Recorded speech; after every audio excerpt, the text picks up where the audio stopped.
Greetings, everyone, and welcome to the City First Black Voices in Real Estate in DC and Los Angeles conversation.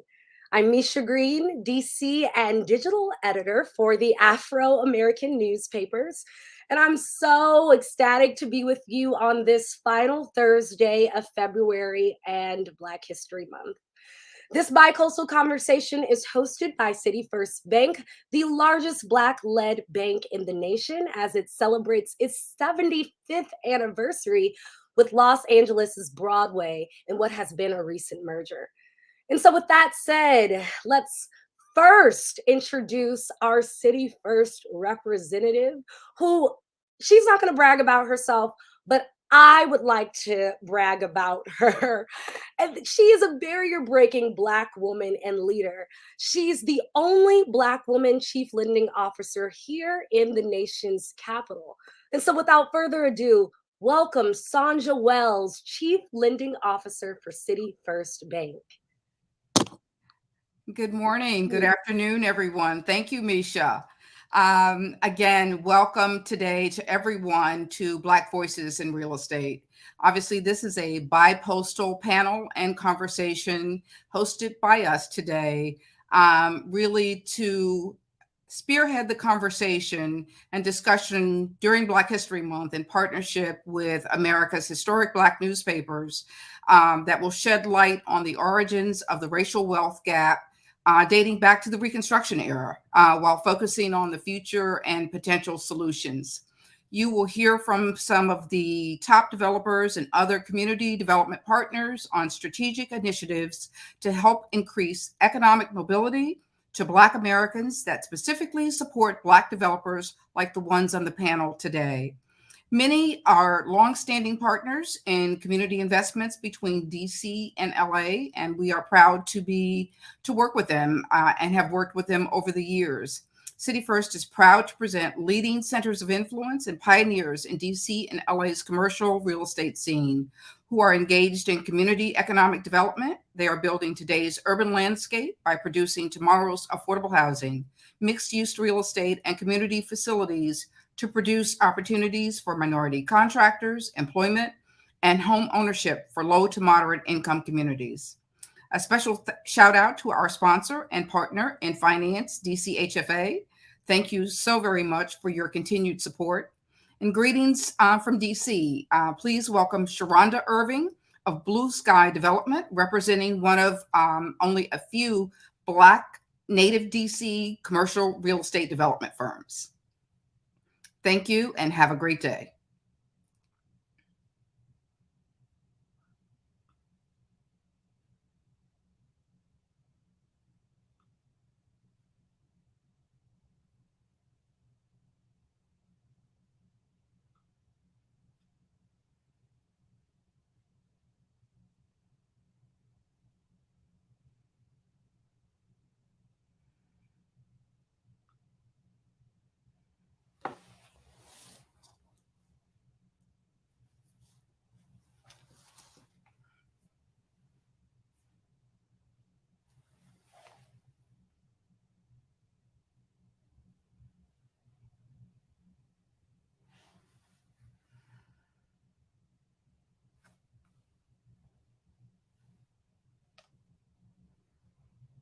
Got it. I see it.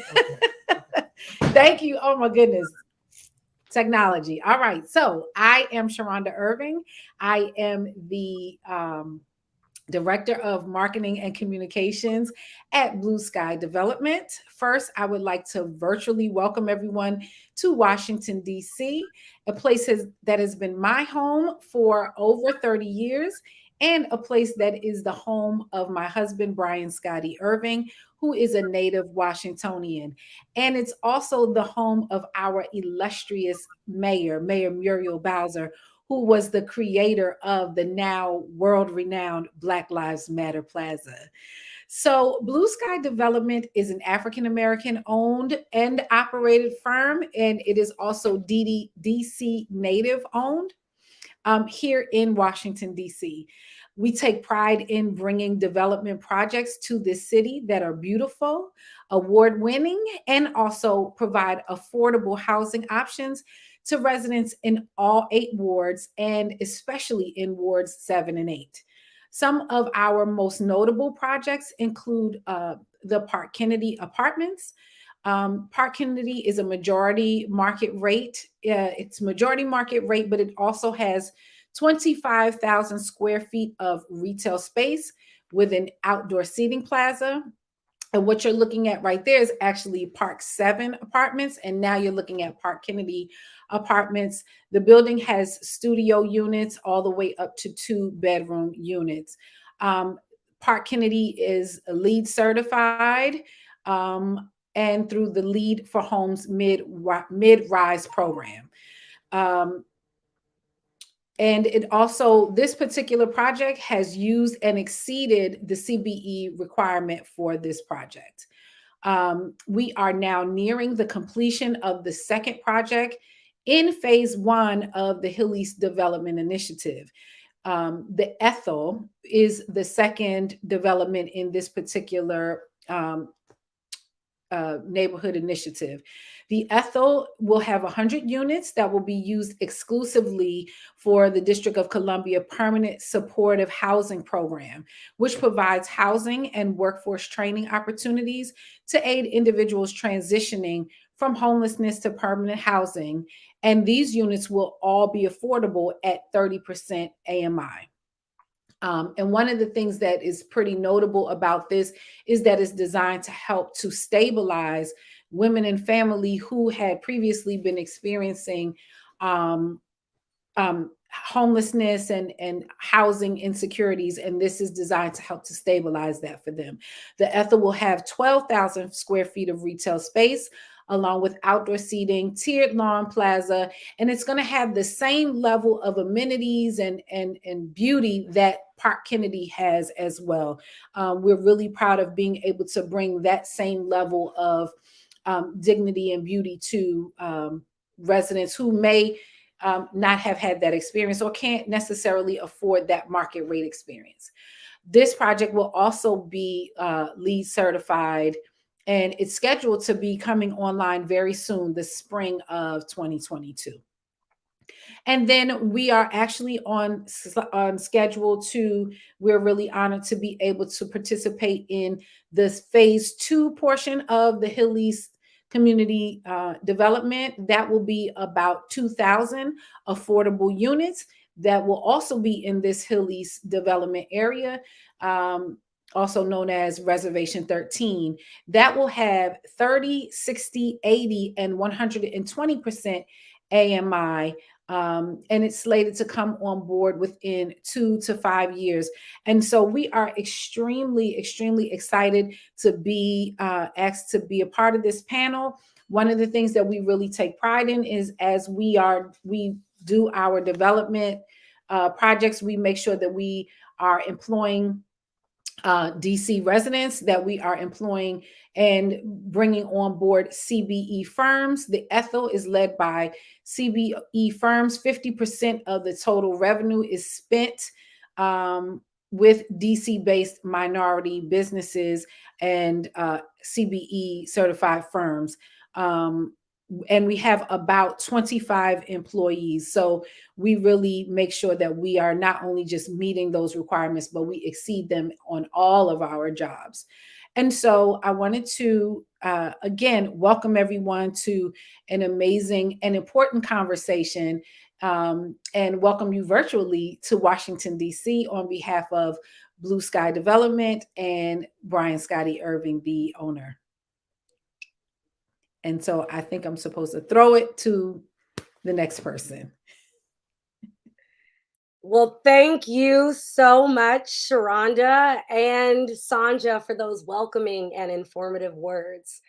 Now it's time to get into the nitty-gritty of things. And before we can even understand the role of Black voices in finance, real estate, or development, it's important to acknowledge the history of the racial wealth and housing gap in the United States of America.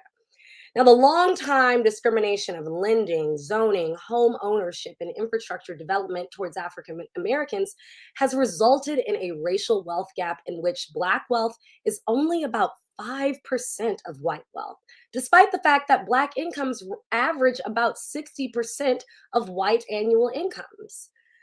And so, looking at that, we have this amazing timeline by Tom Nida, who's Executive Vice President for City First and one of our speakers today. And he created this thorough and informative timeline on the history of the racial wealth gap in housing in this country. And as you can see in this illustration, the challenges related to Black people to finances and housing began in 1865, the year the Civil War ended, with the creation of the Freedmen's Bureau and chartering of Freedmen's Saving and Trust Company, and continues throughout the end of the 19th century to the 20th century and even today. And so, as home ownership is key to housing stability and long-term generational wealth, we have two people who will help break down this important history and where we are today in a fireside chat. And so, welcome, Council Member Kenyon McDuffie, Chair of Economic Equity and Justice, and the person who made this timeline for us possible and helped in my research for these questions, Mr. Tom Nida, who's the Executive Vice President for Market Development for City First Bank. Welcome. Thanks for having us. Thank you all for being here today. So y'all know we only have a few minutes to get into this really in-depth conversation. So without further ado, let's go. The first question is for the council member. And I'm curious if you can just share your role, Council Member McDuffie, as well as your legislative record for economic equity and justice here in DC. Sure. Thank you for that. I appreciate the question, and I appreciate being a part of this illustrious panel. I think this is a really timely conversation, and I'm glad you all are having it. So I am, as you mentioned, Ward 5 council member. I chair the council's Committee on Business and Economic Development, and in that capacity, I have oversight of issues that fall under economic development, business, and financial and tax policy. And just to sort of reiterate, the timeline is something that's going to be discussed, but it's been a really long journey that has led us to where we are today. And it's been filled with racism, discrimination, and inequity.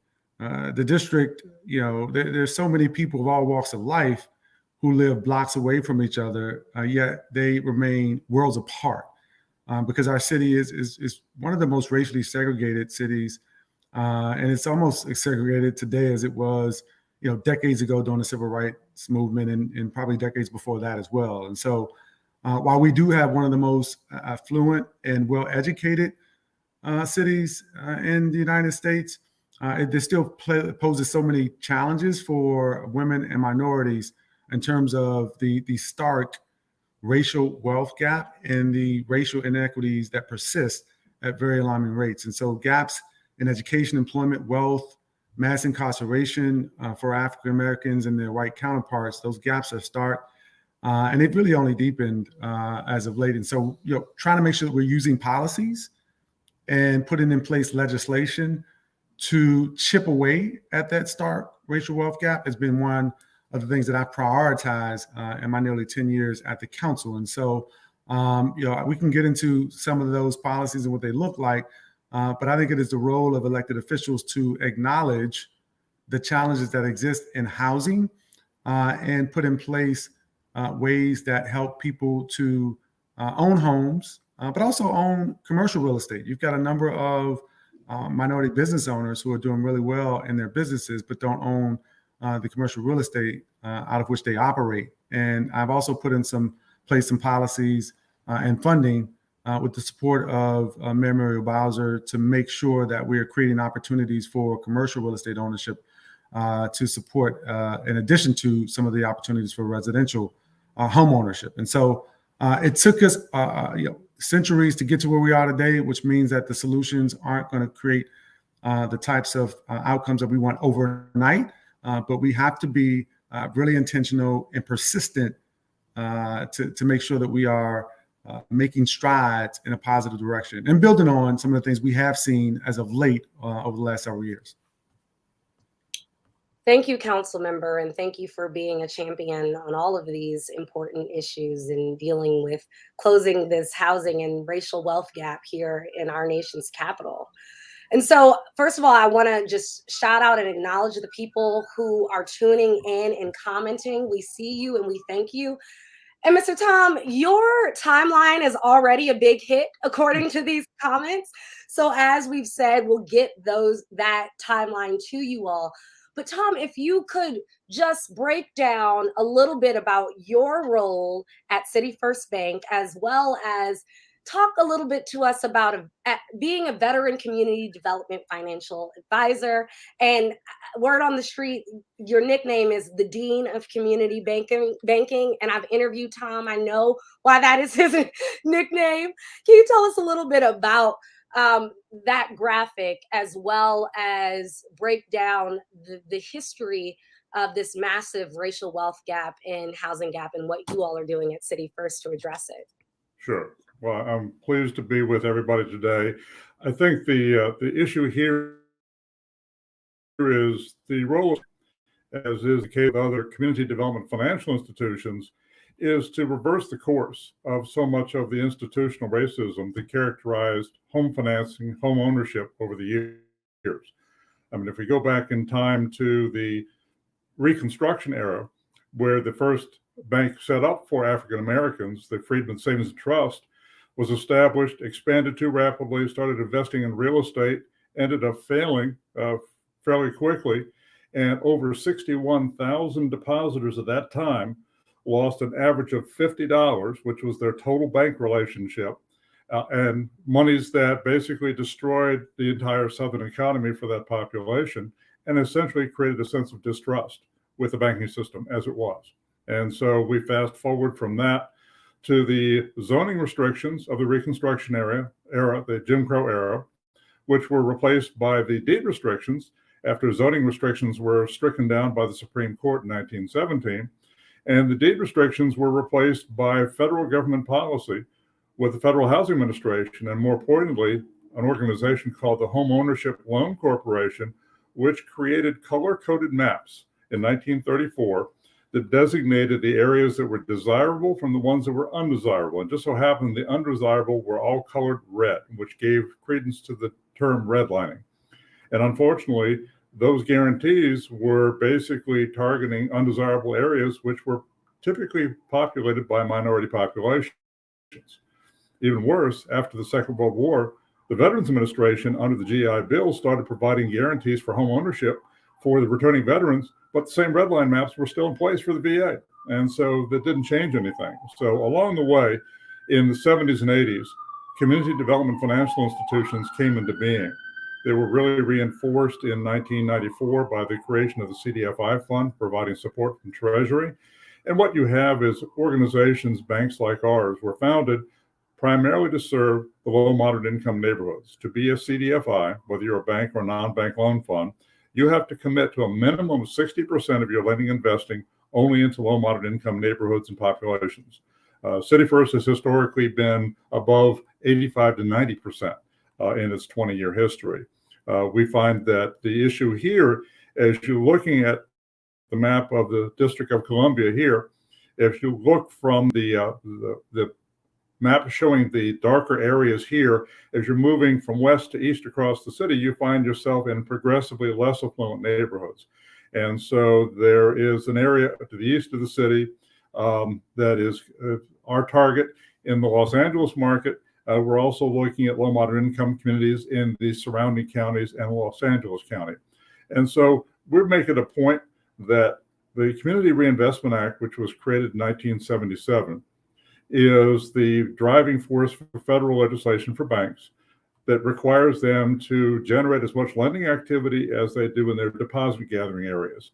And so what we find is that for many banks, many organizations, when it comes to compliance with federal regulation, the art of the deal is how little can I get by with to be satisfactory.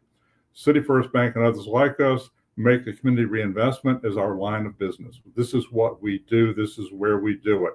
And we hope to make a difference. And our challenge is to be a constructive combination of margin and mission.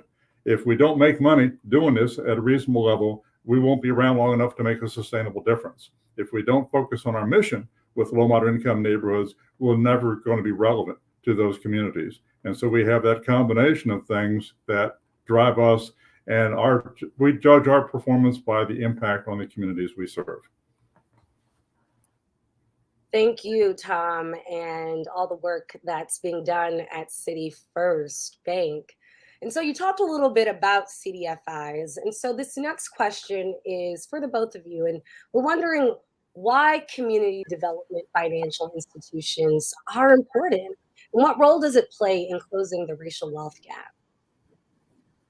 And why don't we start with the council member? But I know Tom is going to have, obviously, as the authority on this, a great answer for folks. I'll say this, though. My role in part is to support institutions that support communities of color that have been historically discriminated against. And while we wait to hear what Tom says about why CDFIs are so important, I want to make a point. I was reading last year a great book that was really enlightening for me by Mercer Baradaran called the Color of Money, Black Banks and the Racial Wealth Gap. And one of the things that stood out to me, Misha, was when she said that banks reflect the economic conditions of a community. They cannot change them. And I think that's extraordinarily important to recognize the work that elected officials have to do to empower people and create economic opportunities, and for folks who live in communities that have been historically discriminated against and are less well-resourced.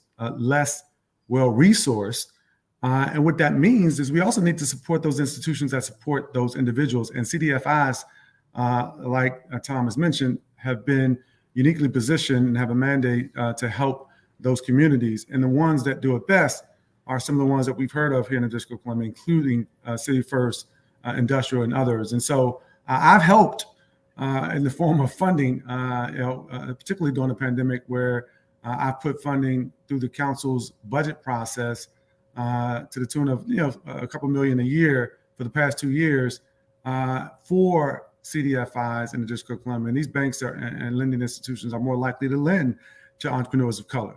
They're more likely to take greater risks lending to those small businesses that are in communities that other people don't bother to service and provide goods and services to. And they provide strong, I think, advisory services along with their capital, which is absolutely key. When you hear about the work that City First and others are doing around technical assistance and supporting the small businesses, minority-owned small businesses, with advisory services, in addition to providing them loans and other capital. And so I've also created and directed funding for access to capital funds to also help some of our minority businesses. And so I'll pitch it over to Tom to talk about why CDFIs are so important. I've given you a few reasons why that is, but it's also important for people like me who are elected to office to represent the interests of people across the District of Columbia, particularly those who are at the lowest ends of our socioeconomic ladder. It's important for us to support CDFIs and MDIs that are doing the work, are in the trenches, and really lending and giving capital to those businesses and those communities that have been hardest hit. Yeah, I'd like to pick up off of the council members' comments. The three elements for community development financial institutions that bear repeating here. One is that the low moderate income communities we serve are our communities, and we are close enough to them and their residents and their businesses that we understand how they operate, what they're up against. And that takes some of the risk away, because the more you know about your borrowers and your customers, the less risky they're going to be. Ignorance is the biggest risk of all. The second thing is that I'm well acquainted with Council Member McDuffie's initiatives with economic development and housing. And one of the keys for us is we're very active in creating public-private partnerships, in this case with the city government, the different agencies involved in economic development and housing, to figure out how we can leverage our capital with their resources to really maximize the community benefit, the community impact. The third element here is that, as he referenced the technical assistance, we're really big on education and providing that education to folks that need it, basically to bolster both their consumer and their commercial financial literacy. Because if you don't understand the rules of the game, you're never going to win it. And so what we have to do is give them enough information to get in the game and hopefully be successful and win it. Thank you, Tom and Councilmember McDuffie. And so I'm selfishly going to try to weave in this last question to the both of you all because our time is so short. And so, Councilmember McDuffie, you've talked about your legislative track record, and we saw a little bit about the commercial acquisition fund as you were talking, but can you share just a little bit more about that? And then as you wrap that question, go into the role of the Black press in reporting on these issues. And we should be able to end there and move on to the next panel. And I thank you both, Tom and Kenyon McDuffie, for your time. Sure. No, thank you for that question about the commercial acquisition fund. I'm really proud of some of the initiatives that we've included in the budget for fiscal year 2022. One of them is, as you mentioned, the commercial acquisition fund. We included $4 million in the budget to create this new commercial acquisition fund that Mayor Bowser and the Office of the Deputy Mayor for Planning and Economic Development are currently administering. We've got a lot of interest in applications, and it provides down payment assistance to local business owners to buy their space. We're looking at some of those local business owners who are minorities and women, and we're trying to really look at how we can reduce the commercial gentrification that's taking place across cities across the country, and DC is no exception. And so, having that commercial acquisition fund up, giving people the opportunity to get a down payment up to $250,000, well, up to $750,000, or 25% of the cost of their real estate is truly transformational for some of those small business owners. And it's one of the things, given how much interest we've seen in the program thus far, that I'm going to be looking to, again, get the support of my colleagues to maybe add funding to in this next budget process that's coming up this year. And so thank you for asking about the commercial acquisition fund. We have been looking for any number of ways to chip away at the racial wealth we got in the District of Columbia, and the commercial acquisition fund is one of many ways that we're trying to do that. And I also weave into the importance of the Black press. Oh man, it really, the Black media has been, in my estimation, just so faithful in their efforts to highlight the challenges related to housing inequities across the United States and in the District of Columbia. And I can also point to some of the other topics, frankly, that have been elevated to the national and international levels due to the spark that has been ignited by the Black media in the District of Columbia and the cities across the country. Really, there was a report by, I think, Cheryl Thompson Morton, who's director of Black Media Initiative, published a report entitled "Why Black Media Matters Now." And it was incredibly enlightening. If you haven't seen it, you should check it out. But some of the key findings in the report, they talked about, Black media publishes by a factor of as high as 6 times more coverage than mainstream media on issues of importance to Black communities, right? They talk about racism. They talk about health disparities. They talk about access to voting. Nearly 1 in every 4 articles in Black media mention racism or related issues, as compared to less than 1 in 10 articles in the mainstream media.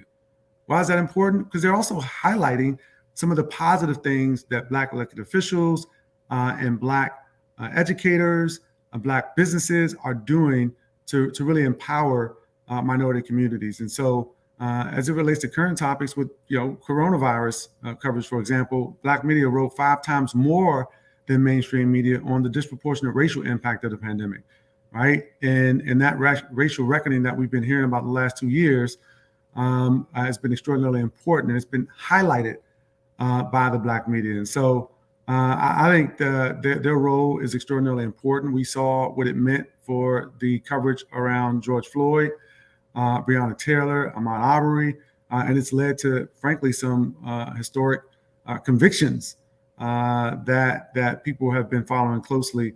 And it really wasn't a story that first connected with the mainstream media. The Black media outlets amplified the story, and I think we all see the impact that that ultimately meant not only for justice for the families of those folks who were killed, but for the national and international recognition of the plight of Black people and communities across the United States. Thank you so much to Tom Nida of City First Bank and Councilmember McDuffie so much for your work. I can attest, I've interviewed these guys several times and they totally are champions of the Black press. And so thank you for understanding the importance of it and for helping us continue to share those stories. Thank you for the invitation to be with y'all. Thank you. Take care. And so without further ado, I think it's time to toss to my Black press brother. I am so proud to introduce Mr. Danny Blakewell Jr. of the LA Sentinel and LA Watts Times, who is moderating both panels today. And the panels feature Black developers and Black community partners. And so welcome all the way from Los Angeles. Well, thank you. It's a pleasure to be here. I'm looking forward to participating and just having this conversation about development in our communities. I wear two different hats. I am not only am I the executive editor of the Los Angeles Sentinel and LA Watts Times, but I'm also a real estate developer myself and primarily develop in communities of color like Compton here in Southern California, Northwest Pasadena, and of course, South Los Angeles. So I look forward to this conversation because it's a conversation that our community needs to have. And the only way we're going to have true impact on dealing with these issues is if we're at the table addressing these issues ourselves. Absolutely. So without further ado, I think I'm going to get off the screen and let's welcome our panelists.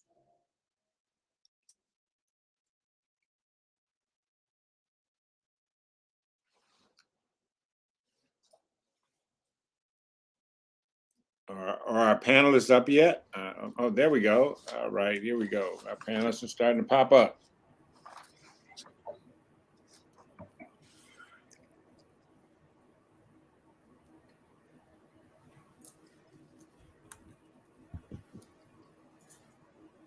All right.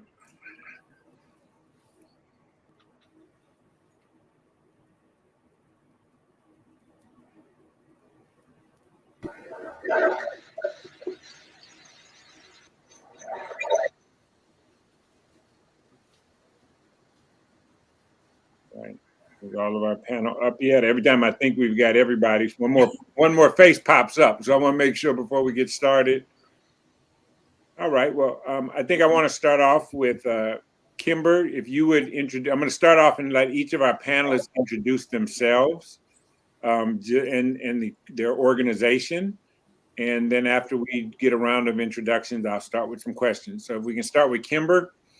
All right. Good afternoon. Thanks, Danny. Proud to represent Washington, D.C. I'm the president of the Minkiti Group and Keller Williams Capital Properties, both a brokerage business and an integrated real estate services firm headquartered right here in D.C. All right. And next we have Harvey Yancey. I'm Harvey Yancey from H2 Design Build and H2 Development, local minority development and construction company. Washington, D.C. Thankful to be here and have an opportunity to speak on this important issue with these great panelists. And I believe I know everyone, and this is excellent. All right. Excuse me if I get, I haven't had the... That's all right. It's Dane. I haven't had the chance to meet everybody yet, so I'm kind of going down the list. So Diane, if you would introduce yourself. It's Dane. Thank you. Okay. No worries.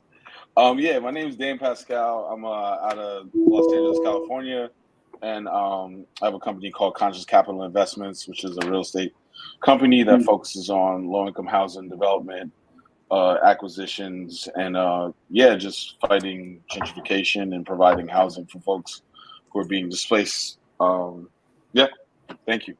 All right. Omar? Good afternoon, everyone. My name is Omar Kareem. I'm with Banneker Ventures and super excited to chat with everyone. We are an integrated real estate firm primarily focusing on providing families in the district and the surrounding jurisdictions with affordable housing and great retail space. So thank you. Looking forward to this historic conversation, and want to send a shout out to our lender, City First, of course, and Councilmember McDuffie, who did an amazing job, as well as the other panelists who spoke earlier. And happy to see Catherine and all the other all these amazing developers on today. All right. Mr. Peebles. Thank you so much, Danny. I wear two hats. On one hand, I'm the executive vice president at the People's Corporation. We're a national real estate development platform. And the other, I think also relevant to this conversation, is that I'm the chairman and founder of Legacy Real Estate Development. We're a ground up affordable developer based in DC, Maryland, and Virginia. All right. And last but not least, Pastor Steve Richardson. Good afternoon, everyone. Pastor Steve Richardson, located in Los Angeles, California. I'm a real estate professional that specializes in affordable housing, working with the faith community to build capacity here in Los Angeles. I'm glad to be here today. It's a very, very great opportunity to just meet all of you guys and to have this conversation. Our focus is helping churches develop permanent supportive housing units in order to equip them with a new building that has an operating subsidy, but also provides an opportunity for the pastors to be in a position where they no longer have to be bivocational after the investment has taken place. So thank you, guys. All right. So the way I'm going to try to do this is I'm going to pose a question and then I'll probably select a couple of different developers or real estate professionals to respond. I don't know if and then let everybody go, and we'll just kind of mix it up. If you want to chime in, just raise your hand and I will ensure that you get an opportunity. I don't want to leave anybody out, but I'm going to start off with Harvey. And the question is, what do you see as the biggest hurdle right now for African-American developers developing in our community? Understanding the banking and understanding the partnerships with your local government that you can have to change the trajectory of your company, and as well as understanding the dynamics of your community and the wants and the needs as well. You know, the banking is the most important in understanding the banking process, and understanding how to go through that process to get the funds to and the capital and the equity and everything for like projects. Right. So given, I think most of our panel is from Washington, D.C. and here in California, and given the fact that, you know, particularly for developers in these two areas, the land value and the land cost in just getting control of the site are so difficult to make a project pencil. Kimber, what have you found to be how you deal with that? How do you get a development out of the ground, no matter how well it is, because of land value? It's a great question. And I think, as Harvey mentioned, I think that is sort of putting the deal together one of the major challenges. And so Bo is sort of the founder of our company and does an amazing job at building partnerships, right? And looking at, as we look up and find an amazing opportunity, I come at it from the brokerage side. And so work with a number of real estate professionals who are often coming to the table with a piece of dirt, right? A project that they think could be interesting, but then actually don't have the capacity individually, both from an equity and financing standpoint or experience, to put it together. I see somebody asking a question on the side of how do you get started? And I think for us, a big piece of it has been as we've been experienced in the space in the last 15, 17 years, is to become good partners and mentors to other developers who are coming through the process, and realizing that it is that piece, right? That our ability to partner together is part of what strengthens us, right? We're doing a number of projects with Harvey and Natasha Thompson on our team. So being able to form those partnerships inside of the business, but then also around, I think, with other developers in the space, I think actually gives us as minority developers and business leaders an opportunity to come to the table on these larger projects. So I appreciate that. Dane, when you look at a project, when you are looking at a project, trying to get it financed, what do you see as the obstacles for local developers, but what do you see are the advantages for these local developers as well? Yeah, I mean, I think the main obstacle in my experience of trying to acquire, property in the neighborhood, specifically Los Angeles, that's, large acquisition, one of the things I've been able to do, and just to sort of picking on what you were saying, is like partnerships with nonprofits that might be able to come to the table with an equity stake, which they can then fundraise for philanthropic dollars and really help bring some of those costs down, so that we are able to then have a project pencil out. And then I think that a lot of the obstacles for me are really tied to just access to capital, and really having like a line of credit of some sort that is like that's able to have folks, because the type of work we're doing is we're there to provide housing that is affordable. And in order to do that, we're also up against people who are not trying to do affordable housing, right? So who have infinite amount of resources. So in order to level the playing field to even be in the conversation, financial products have to kind of reflect a competitive edge with someone who has a private equity firm that has billions of dollars, right? So a lot of times what I see is like, my edge in these type of markets is building relationships with just people who's owned land forever and who have left it, neglected, and approaching them and being able to sort of get off market deals. But so yeah, that's sort of been my strategy and how I've built our company, and and being a part of these places hopefully builds relationships where we can have better access to capital, so that we're able to jump on this on these properties as they become available in the community. All right. Good. Omar, let me ask you this question. So often we find ourselves in a situation where community expectations and or community desires are far more unrealistic than what the development market is going to afford. I mean, here in South Los Angeles, my office is right here on Crenshaw. Every time I look at a development, everybody says we want a Trader Joe's. And for those of you who've worked in the retail space in terms of real estate, Trader Joe's is a very, very difficult operator to deal with in the best of circumstances, let alone in South LA and things like that. So how do you balance communities' expectations with kind of the realities of the development world in that platform? Well, that's an excellent question, and something that we deal with every single day, and probably every developer on this line does as well.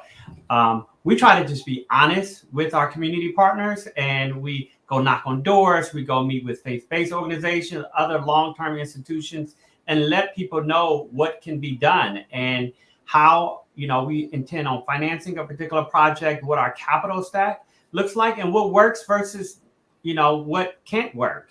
As you mentioned, a lot of people do want high-end grocery stores, or not even high-end grocery stores, but in Ward 7 and Ward 8, people just want grocery stores, or they want sit-down restaurants, right? And let alone a Trader Joe's. And so, being open with people, being honest with our community partners, and letting people know. I mean, the district, thankfully, we have an amazing mayor and an amazing deputy mayor, and who's doing just a tremendous work in the food access space. So they put out, along with Councilman McDuffie and the council, tens of millions of dollars in fresh food access grants that help various things like this.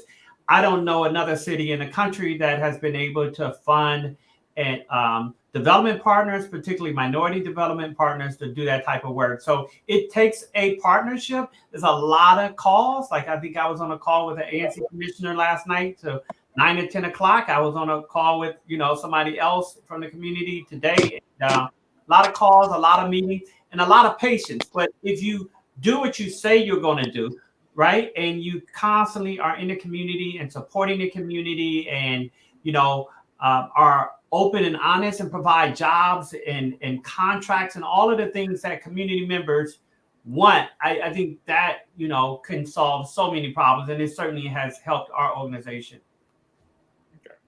Mr. Peebles, let me ask you this. One of the challenges that we have within our community is often simply the fact that there's obviously a need and a lot of conversation for affordable housing. Everybody focuses on that. But you also get those people who have invested in their community, who are homeowners, things like that. And we've seen that when you have this large block of, look, we've already been there. We know when you put all this affordable housing lumped together, those are called housing projects. We know that does not uplift the community. So you end up with really two separate classes of folks fighting each other, usually both Black. The Black homeowners are saying, I don't want it here. But then you have those who don't own their homes and saying, I want to be right here in my community.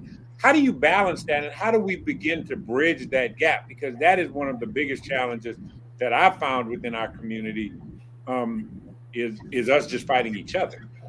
Danny, that's an incredible question. It actually reminds me of my first real ANC meeting. So this is a long time ago. This is maybe 8 years ago, down in ANC 8A. And if you were at that meeting, you remember exactly what it was. We came in there with a plan to build 61 units of affordable housing set aside for seniors. And we presented it to the community. It was my first big presentation. I wore a blue suit. I looked nice and spiffy. I had a nice watch on too. And I showed up thinking I was going to do a good thing. I left that meeting with a chair thrown at me. And the truth is, right, and the truth is that it's incumbent upon us as a developer to do our community outreach a priority, to do it first before we enter in a community and be dictatorial as to what that community needs or wants in order to be successful. Because, although they seem, as competing objectives, affordable housing can in fact be accretive to home values, particularly in economically disenfranchised communities. And so what we need to do is liaise with communities first, understand what their needs and concerns are. For instance, on that project in Anacostia, there was a lot of street crime and public safety concerns. Adding affordable housing, what otherwise would have been a parking lot, creates more eyes on the street. We add more cameras that can, help watch what's happening on our property that weren't there when it was a parking lot. And as a consequence, we're able to both deliver affordable housing units to the neediest folks among us, while also solving for some of the concerns that have a detrimental effect on housing values. Right. And so we sit here and we say, yeah, of course the problems are complicated. Right. It's never just easy to do a good thing. And frankly, it's never been easy to build a building, not anywhere in the country, and certainly not in DC and LA, though we've tried, and certainly in both places. And so from my perspective, when you go about balancing those competing objectives and you sit and you live as a part of the community. That's really where the value is done, and that's our responsibility as developers to come in and develop compassionately with an eye to community needs, what it is today, and hopefully what it can be in the future. Thank you, Pastor Richardson. Let me ask you. It seems that a lot of these dollars, particularly from the local, state, federal government, are allocated towards nonprofits and to churches and things like that to help do community development. But so many of the local churches don't have the skill set in order to really pull off a major development. How do you find bringing the nonprofit or the the pulpit community together in the development community to uplift our entire community? We have worked very closely with the faith community to build capacity. And one of the ways is just literally through education, bringing the pastors to the planners, bringing the pastors to the politicians, bringing the pastors into the architectural process so that they begin to understand the development process and therefore build capacity to be able to manage the buildings in the future. Often, the way that we approach building affordable housing with the faith community, of course, is with a private developer that comes along and brings his expertise as well as balance sheet to the table. But the church is coming and bringing their land and their assets to the table, which in Los Angeles, of course, are extremely valuable, especially with favorable zoning that we have from both this at the city level and at the state level. But the one thing that I've seen is just we build education, and help the pastors to develop a CDC or, an economic development corporation that will help them to be able to manage these assets as they move into owning larger and larger facilities and providing this housing first ministry to their community where they're situated. All right. Well, I'm going to pose this question to the entire panel, and I'll let you guys each chime in. What are ways that your projects, because all of you have had significant experience in the development platform, but how have you been able to successfully make a positive impact in the community based on your developers? And I'll let you we'll just kind of randomly go. So Omar, I would start off with you. I mean, developers have so much opportunity to really have an impact in a community.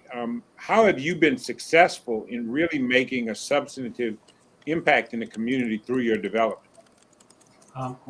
Very good question. I was on a job site yesterday in the middle of the city in Columbia Heights at our 34 unit project. And I walked in on the president of a painting company, and he was painting one of the units. And I just sat back. He didn't know I was watching him. And I looked at him for a couple of minutes, and then I, let him know I was there. And then we got to talking, and this guy did 10 inside. If anybody's not familiar with that, right? He did 10 years in prison. And now he runs a painting company and did an amazing job. But not only that, but he, as a president, is out there painting. And so, we have a lot of opportunity in the district to provide, disadvantaged businesses and CBEs and minority-owned, construction firms, as well as residents, an opportunity to work on our projects. And at the end of the day, giving somebody a contract where they're going to make some money on, not just giving them a contract, but where they're going to be profitable is our obligation. And we do that day in and day out. I had a lunch meeting with someone yesterday, and a local Black-owned developer who also does GC.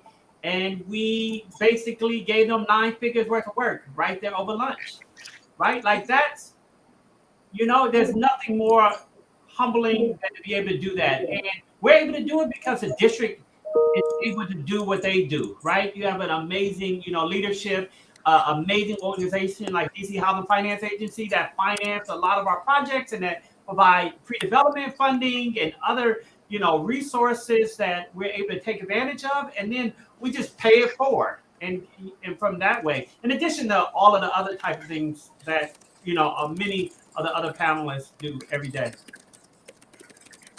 Well, thank you.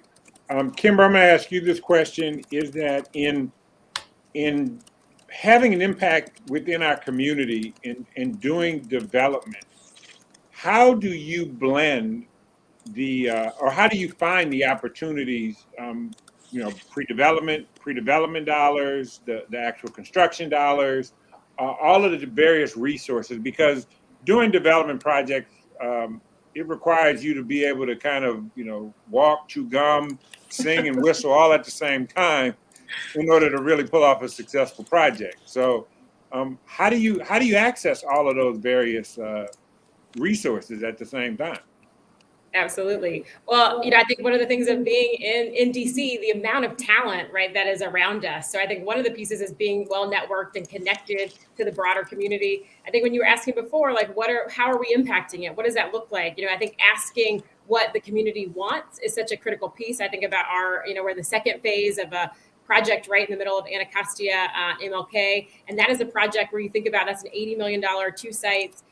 The second site phase of a delivered, second site is under construction. And when you look all those different players that have to be there, everybody from the people who are running the flags all the way to our contractors, the GCs, all of those different pieces. And so I think having all of that come together and recognize that as a developer, as a real estate professional, you can't be all of it. You're not going to be able to have all those, but you need to be able to make sure that your table is full of all of those people, and that we have a lot of Black and brown talented real estate professionals that can come in and provide their resources to do that. So for us being able to deliver that project, and then at the same time, Harvey was just GC'd our Anacostia house, which is a nonprofit incubator also just around the corner from the site, where we used 100% Ward 8 contractors, professionals to, at the end of the day, deliver for the community, a community nonprofit incubator where we can house a number of nonprofits that provide services back to the community, not as something that was part of a benefits package of the project, but something that we felt like at the end of the day would provide a benefit to the community on a broader scale.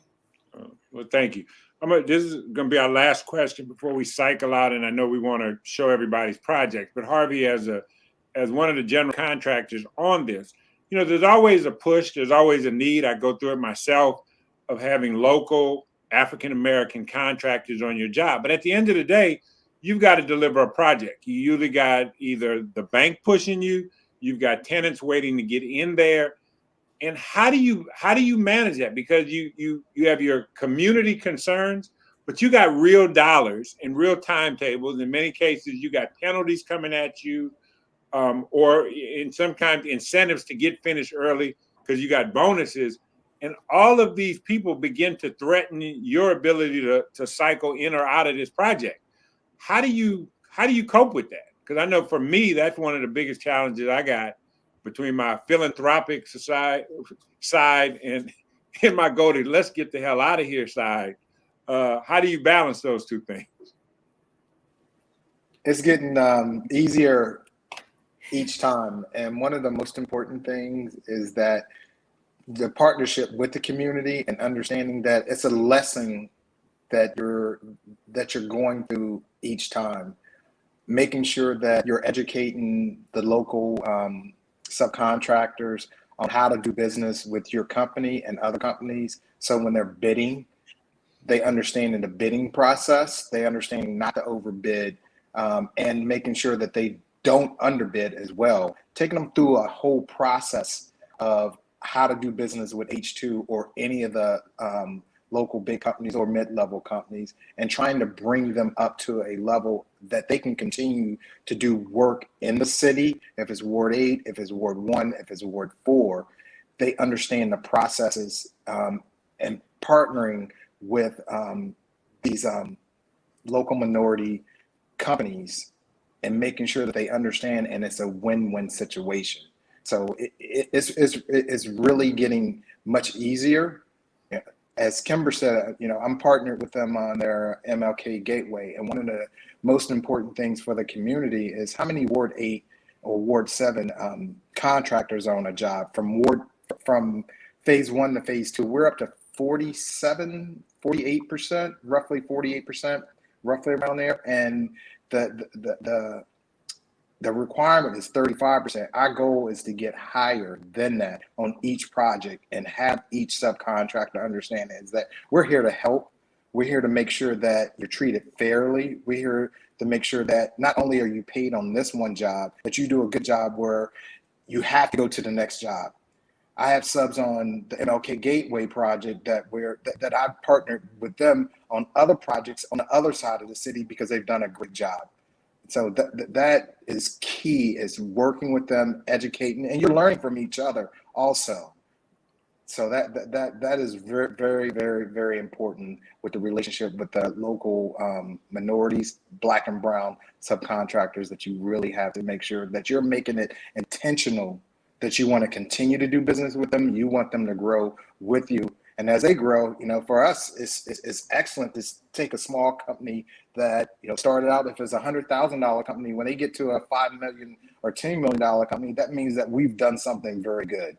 And that's more than the money part of it that we have to focus on as well. As general contractors and developers, we have to be intentional about the changes that we make when we're going into different communities. And one of the things that I said earlier in reference to the banking is that understand the community that you're going into, understand the needs that they want, understand how to get through that process of making the community better, because we're only going to be there for a short period of time. They've been there for all their lives, their kids, their family members, they're born there.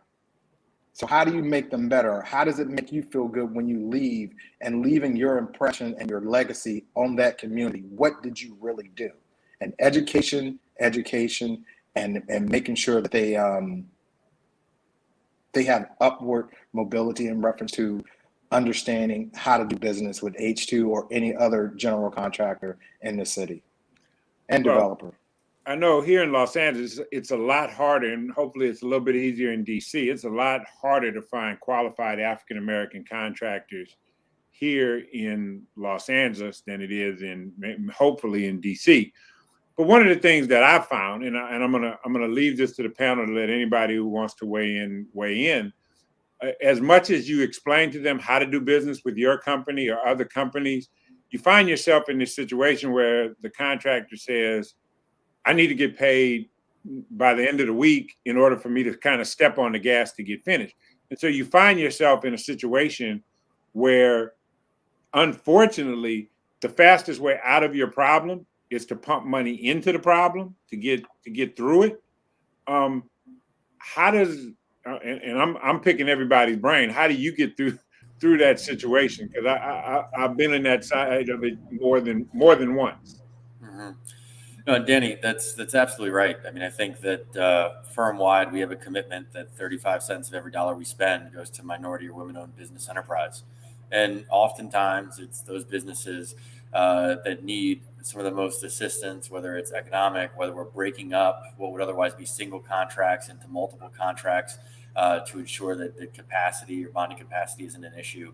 Ultimately, it's developing a relationship with the sub that's one of trust.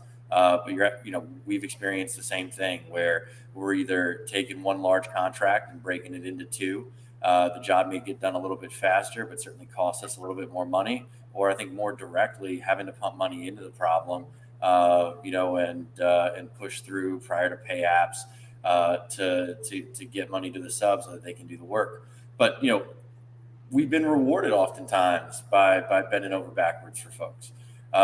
We've been in positions where we've created relationships where we can do repeat business at a discount, and where the subcontractor's business as a consequence of our contract has been able to grow exponentially, and so for the next job they won't need that leg up. And to be fair, right, there's no small business that hasn't had an opportunity to benefit from a relationship-based advantage. There's not one. And it's incumbent, I think, upon us. It's our responsibility as developers of color to help firms that are looking to get to some of the places that our illustrious panel's on. So it's not an easy solution, but I think it's ultimately the right one. All right. Well, thank you. We're gonna cycle through projects now. So as you see your project, please weigh in, kind of describe it, tell us a little bit about it as we cycle through. So whenever you're ready for the to run through projects, please, developer, take your bow.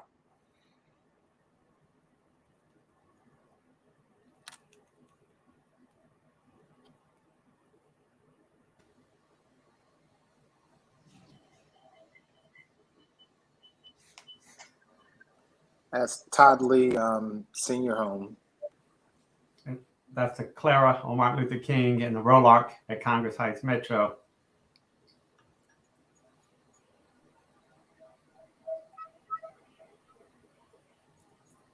That's the Pavilion at Largo Metro as well.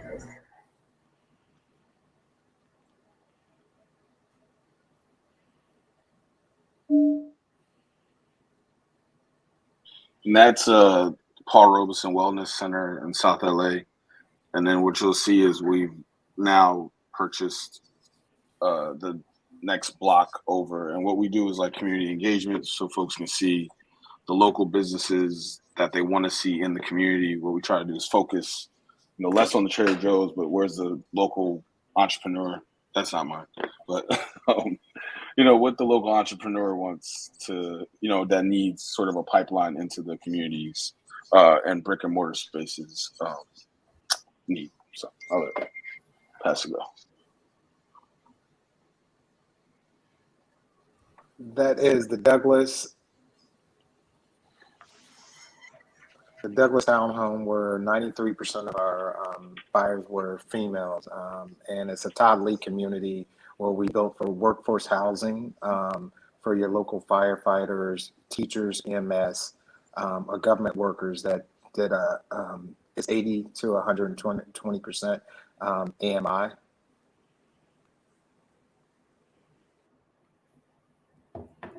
MLK Gateway 2 was the first one in that box. That's what I just mentioned. That's the second phase of the MLK Gateway project. That is the Heights, which is in Marshall Heights, which are 33 workforce housing that we should be getting started with by the middle of this year. That's the Anna, which is directly across from the Howard Road Metro Station. It's going to be 20 workforce housing units. That is the Heights, another Todd Lee community, which is named after the late Todd Lee was the director at HFA.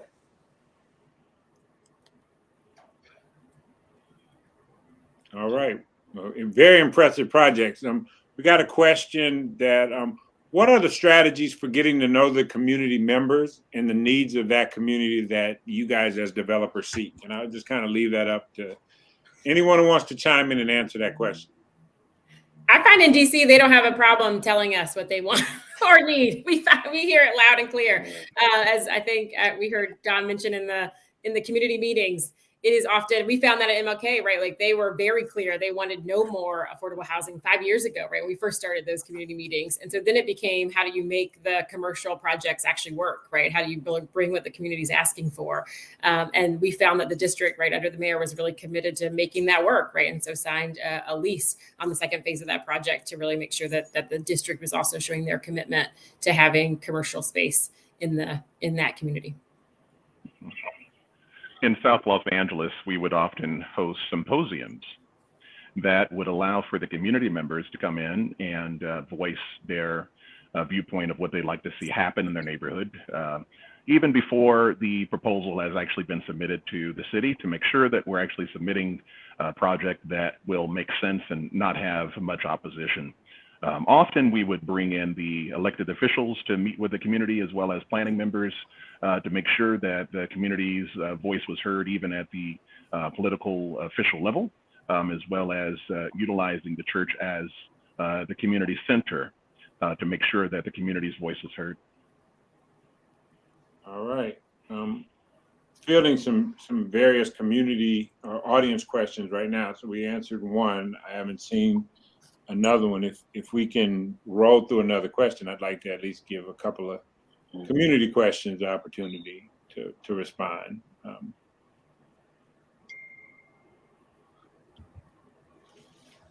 All right, if we don't have any other community questions, why don't we go around and let everybody kind of make their oh wait, here we go. Where is the connection being made when it comes to housing support, affordable housing, and moving towards assistance with full home ownership? So let me start with Dane. So, yeah, thank you for that question. That's an awesome question. One of the things I'll just run through really quickly, we're working on this project called the Biddy Mason Project. It's based in South LA. It's a 100-unit development that is going to be affordable housing, but in phase one. But in phase two, what we're actually planning to do is, as part of the partnership, is to provide funding to actually transition the tenants into ownership of the units. And so we're piloting that right now. And I actually do work in Jersey as well. And I piloted this program called the 100 Home Initiative, where we're working with folks who have Section 8 vouchers or have government assistance. And really within 5 to 10 years, they're going to be able to, they're going to be able to go through a programming that teaches them about home ownership, wealth, home ownership and whatnot. And then at the end of the 5 to 10 year process, basically is set aside a down payment where they can then, we set aside a portion of the profits for down payment where they can then take ownership of the property and then utilize their voucher, if they still have it, as a portion of, to take the government subsidy to pay the equity for them to now have wealth and ideally close the wealth gap around folks who are on government assistance and can have a path to ownership. So then the generation after them has a different trajectory because they're growing up in a home where they actually own, and then they have access to that capital to do other things or to buy other properties. So those are the things I'm working on in Jersey and then LA. LA is a little bit more, unfortunately, everybody knows LA is hella expensive, so it's hard to execute that. But in Jersey, I'm doing a pilot version of that as we speak. That's like a path to ownership, and it's partnerships with nonprofits and my own company that is able to get the acquisition. So that's what I would share with folks. And and the other thing about when folks are talking about affordable housing and how they don't want it in their neighborhood, I feel like if we were able to sort of do a phase of transitioning to home ownership versus just straight rental, that might be a good strategy in order for folks to understand that it's not just renters here, but it's actually going to be people owning their own units. And I'll step up. All right. Can I chime in on that? Yep, I think so. We have about 3 more minutes before we have to wrap up. So why don't we just kind of anybody have a closing statement they want to make as we wrap up? I want to thank all of our panelists for joining us today. I think your insight is great. Good luck on all of your projects. I look forward to one day having a panel like this in person once we kind of get past the infamous COVID pandemic so that we can meet in person. But I want to thank all of you for bringing your insight to the community and bringing your relationships and being willing to share, because I think that's where we get started. So I look forward to working with you all. Hey, Danny, can I just say one thing? A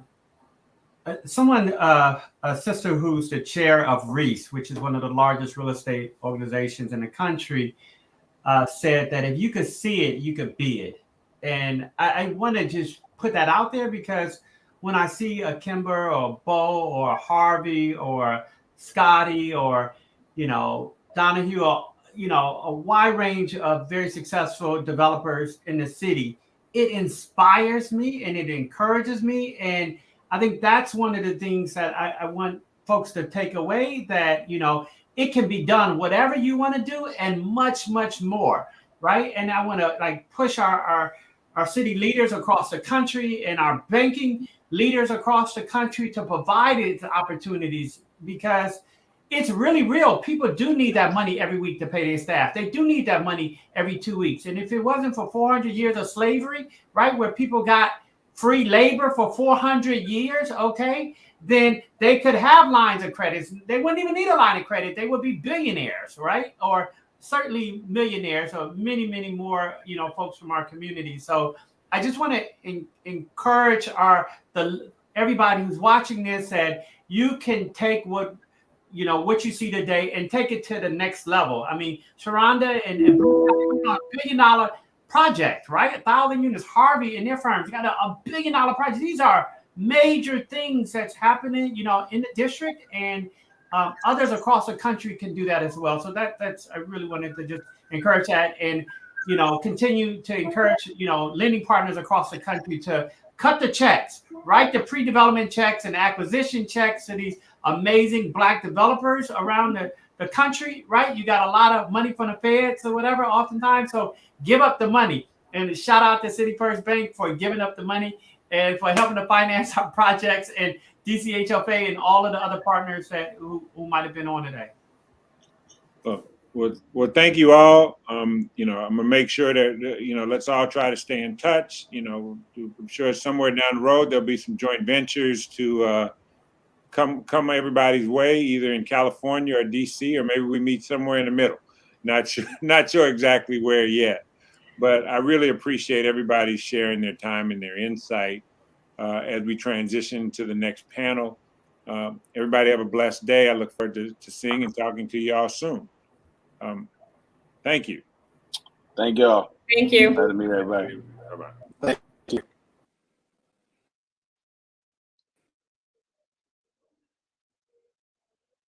Well, I thank all of the community who's out there participating in this panel and watching today. So I just wanted to say thank you as we take a minute to transition over to the next panel. So.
Welcome back. Thank you for participating in our panel. We have our community development partners who include, all right, so welcome to the community development partners who support the capital or technical needs of the Black developers in housing and commercial real estate projects, many of whom collectively partner to solve the capital challenge with LA and DC as priority markets. All right, I'm going to bring in the panelists, including Catherine Buell from Amazon Housing Equity Fund. Hi, Catherine. You're muted. Let's get you up. And then now we have Mr. Lionel Lynch from JP Morgan and Chase Capital Solutions. How's it going? Thank you. And where's Christopher Donald from DC Housing and Finance Agency? Good afternoon, everyone. Michelle Branch from the LA Metropolitan Churches. All right, so let me introduce this panel. First, Ms. Buell from Amazon Housing Equity Fund. Through multiple grants and low rate loans, she's not only increasing the affordable housing stock, but also fostering the professional growth of real estate developers of color to help build better and more inclusive communities. And Mr. Lionel Lynch, with a $30 billion commitment, the recent $75 million 5-year regional investment with $20 million in Ward 7 and 8 in Washington, D.C., $35 million in Richmond, and $20 million in Baltimore, the Capital Solutions platform is expanding and providing capital not only housing, but other commercial real estate nationally. And Mr. Chris Donald from the DC Housing Finance Agency, HIPP. Oh, sorry. HIPP initiative in partnership with City First, making the capital stack work specifically for Black developers. And Michelle Branch from the LA Metropolitan Churches, the grant writer for small Black-owned businesses and affordable housing developers with a 90% approval rate. All right. So tell us more. I'll bring you guys in. Catherine. Great. My name is Catherine Buell, and I'm the director of Amazon's Housing Equity Fund. Delete the stay tuned. You delete the stay tuned. And hopefully you can hear me. And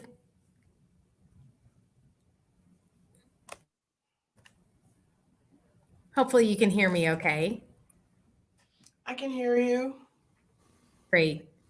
My name is Catherine Buell, and I am told that I am still on mute, so I am going to try one other thing. Hear you. Okay, great. I'm Catherine Buell. I'm the director for Amazon's Housing Equity Fund. I apologize, it must be my computer.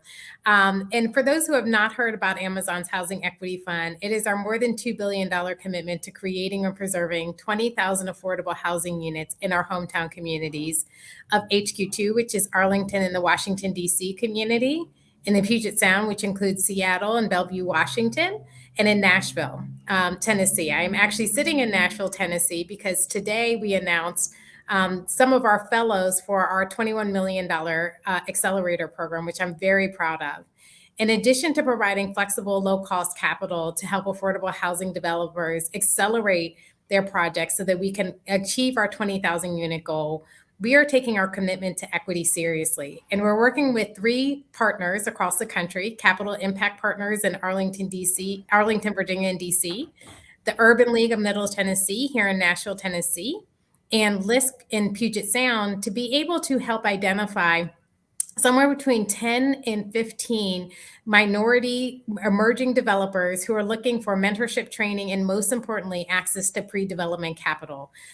Today was one of those exciting days where you could actually feel the work that you are doing, the work that we are doing, to really invest in minority developers, make sure that they have all of the support that they need, make sure that they have the platform that they need, the access to capital, and most importantly, the support of the community. We know that many times affordable housing, it benefits people of color because unfortunately we are impacted by the economy. We are in the lower wage jobs by and large. With that being said, many times affordable housing developments are not led by people of color, and you heard that from the previous panel. We are still a minority within not only the real estate field, but the affordable housing field. And our Housing Accelerator program really is Amazon's way of intentionally going after minority developers to make sure that they have the full support that they need. And it's really exciting to see so many great faces who are going to be part of the future conversations for panels like these. So it's a pleasure to be here today.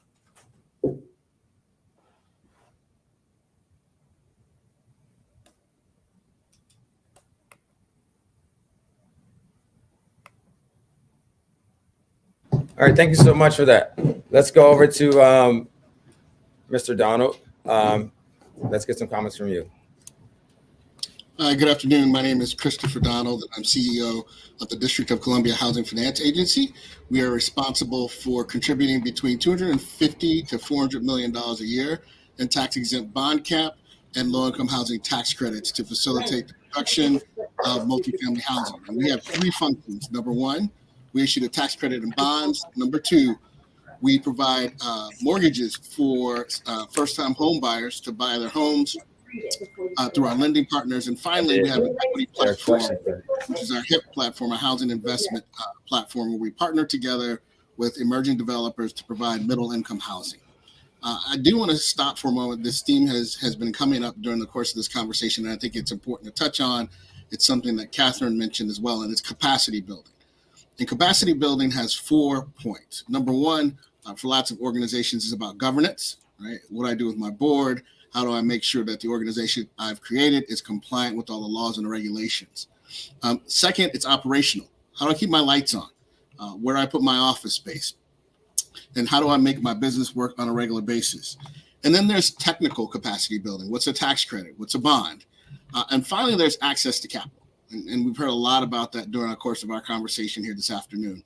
And it's not just access to capital, but it's access to the most difficult capital to acquire, whether that's for your operating and your overhead, whether that's pre-development funds, which is high-risk money that every developer needs in order to be able to get into transactions. And so when we have this conversation about capacity building, I think it's really important that we narrow in on that element, right? And this is not a function of what type of organization you are, but when we talk about diversity, equity, and inclusion, we've got to understand that the voices, the faces, and the souls of the people who we want to be at this table require that kind of support. And so I'm ecstatic to have Catherine here and all the work that Amazon is doing. Truly, I work for her right now to make sure that every deal that they invest in actually happens in the District of Columbia. But more importantly, Harvey from the last panel, we've been partnering with him to build middle income housing all across the district.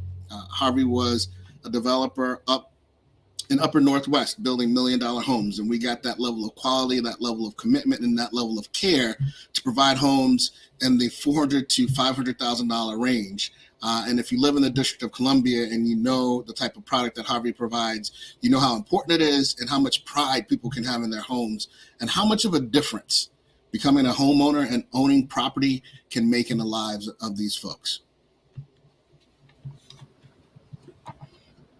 Thank you. That was captivating. Next, we're going to have Cheryl Branch from LA. Are you ready? Let's get it.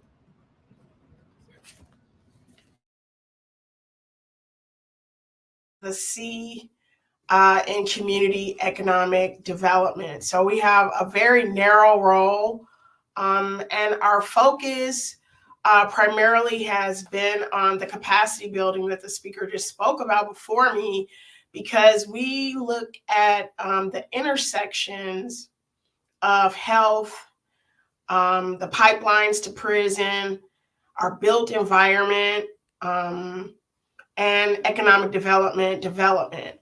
And so that's how our work has developed over the past 25 years in South Los Angeles, really figuring out how we can be the community voice and the organization who specializes in bringing the tools for collaboration between developers, construction teams and companies, banking and financial institutions, investors.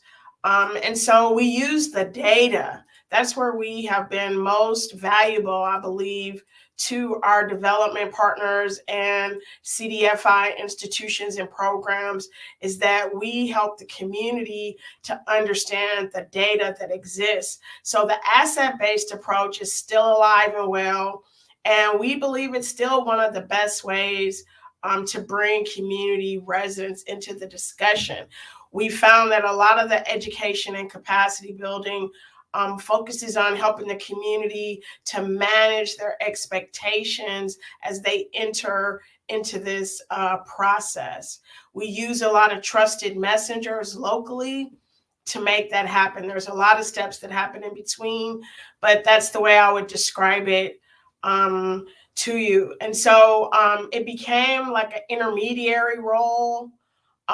We focus on training them. Like I said, the data, we look at things like health data, death, births, the violence, the number of violence and injuries, and how do all of these things create healthy, community-oriented development projects. So we found when we talked to community, things like exercise and having fresh food and walking, those things lead to reduced diabetes, healthier blood pressures, reduced smoking. So it's not just about the built environment. And many of the developers and the teams that often work with these types of institutions that build for the built environment, that's the piece that they don't understand.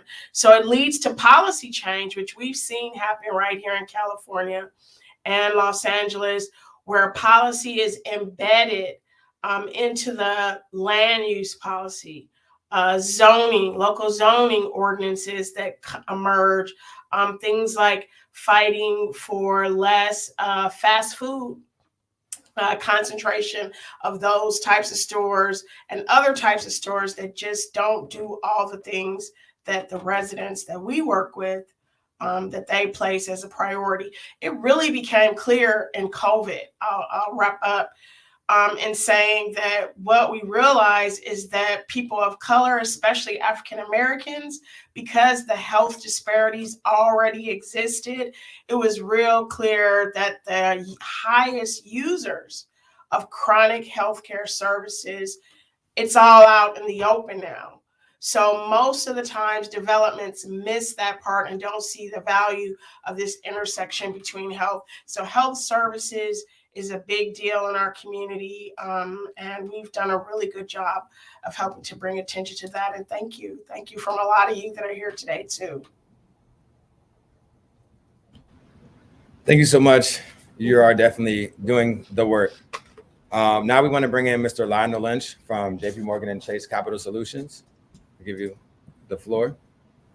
Hey, Lafayette, thanks. And so as he was saying, I'm the Director of Capital Solutions within Community Development Banking at JP Morgan Chase. And actually, Chase and City First Broadway have more than a decade-long partnership on projects led by Black developers or in predominantly Black or low-income communities. And to give some context, we've actually partnered on 14 projects, 14 new market tax credit projects in both DC, LA, and also some other cities. And we've brought more than 300 million of qualified equity investment into, into those communities, which is just something that we're just so thrilled to have City First as a partner for us to be able to help, these underserved communities that really, as we're saying, really need more capital and attention.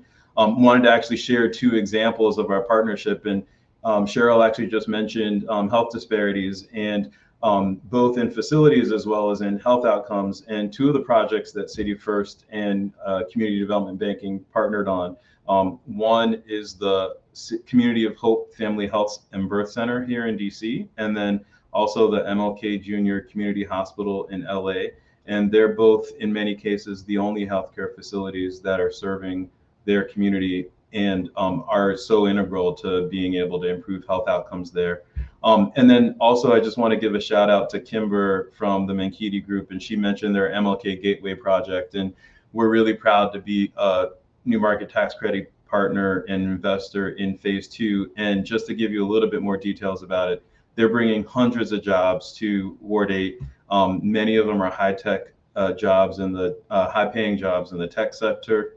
And then also Harvey, making sure that there are construction jobs available for Ward 7 and 8 residents. And so, that's exactly the kind of thing that I think we want to be able to bring capital to, and honor that City First Broadway is giving us the opportunity as the only other bank here in the group here to sort of demonstrate to the audience of developers and also public sector officials of just how intentional we want to be for this.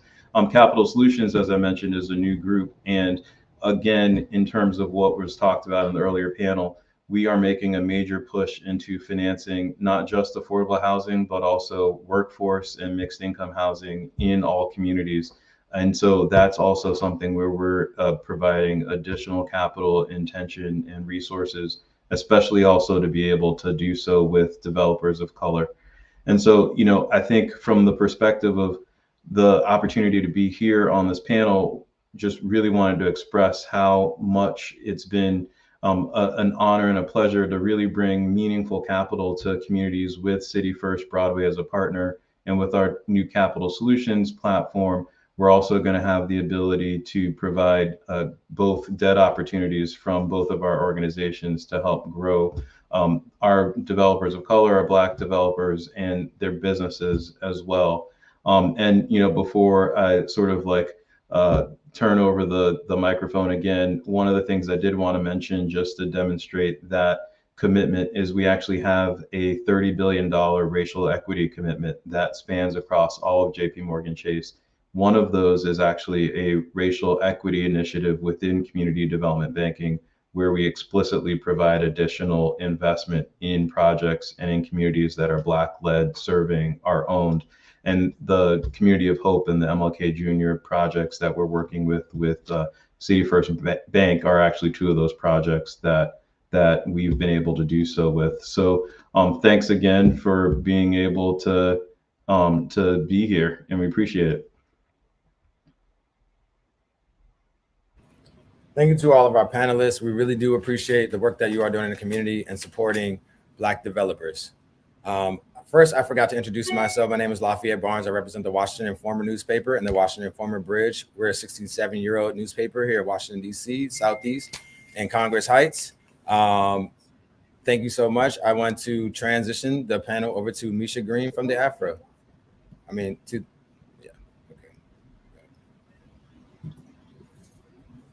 Well, hello, everyone.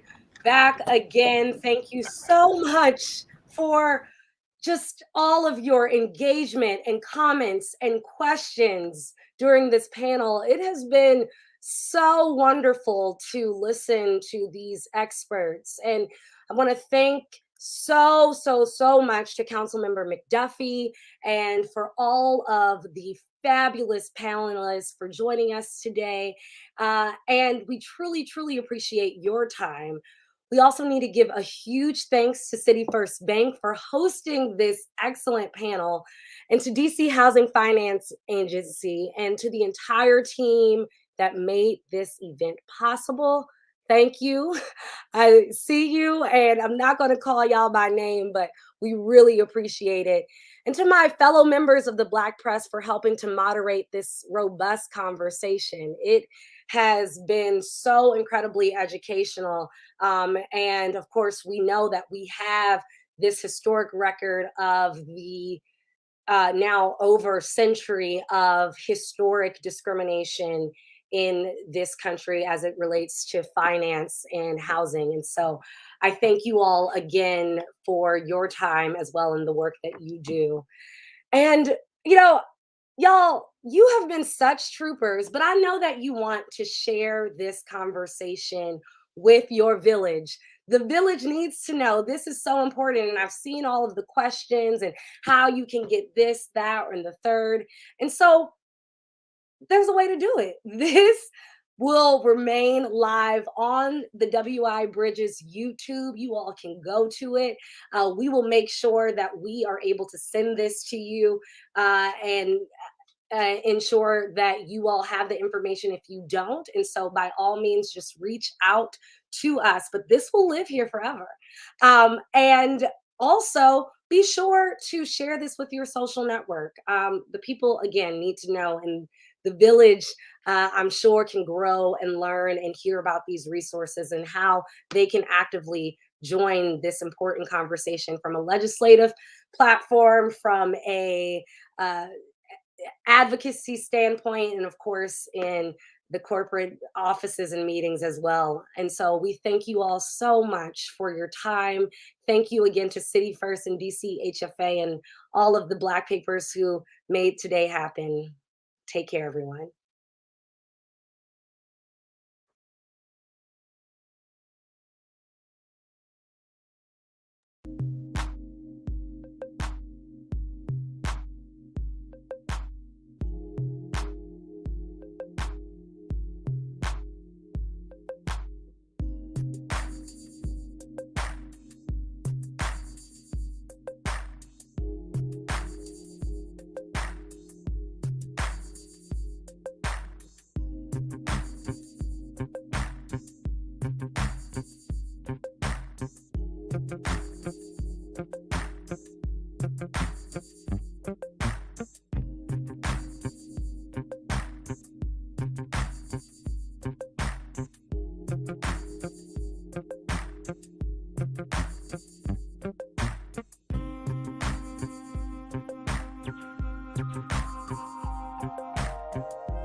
Ladies and gentlemen, thank you for joining us. It's been a pleasure.